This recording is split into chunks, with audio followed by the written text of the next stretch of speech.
15. It all adds up.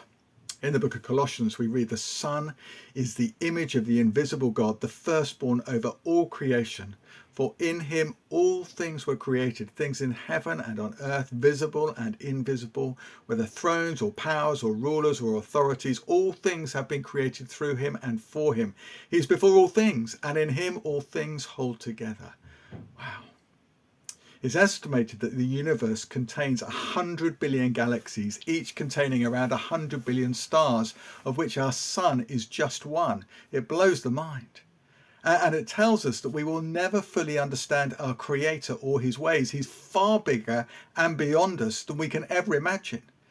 So there will be a lot going on in space-time history that we're not party to. And that means that we should not be surprised if we're left with questions as to why the world is as it is, or why our lives have panned out as they have, or why God does what he does, or why he requires what he requires. It's in these areas that you are going to find objections to your faith coming from others. You know, they're going to ask you how you can still believe in the face of evil and suffering, or the failings of the church, how science and the Bible could fit, how you can accept all it says as good and true, or how its teachings on hell or gender or relationships can be loving. Now, there are very good answers to all these questions, but even if you struggle to fully appreciate those answers, that doesn't have to rock your faith, because of what we've learnt. As the song goes, our God is a great big God. And so we're never fully going to grasp his ways, but we can trust him. We can accept his word, the Bible, anyway, because of the many reasons to believe that we have studied over these weeks.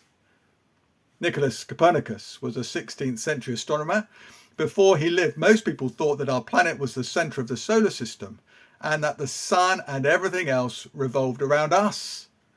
But what was termed the Copernican revolution was the discovery that actually the sun is the centre and everything revolves around it.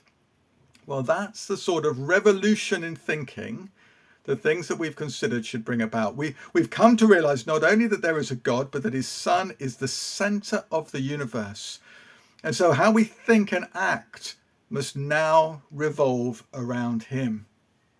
The Copernican revolution would have come about through all sorts of lines of evidence, observation, data, maths. Each would have pointed to the same conclusion. Apart, they would have been compelling, but together, convincing. And it's the same with our faith. Each of our 14 reasons to believe is significant, but add them all up together and you can be certain that your faith is built on the firmest of foundations. And so when objections come, or you struggle with life, that doesn't need to cause you to falter. You can know what you've believed really is true.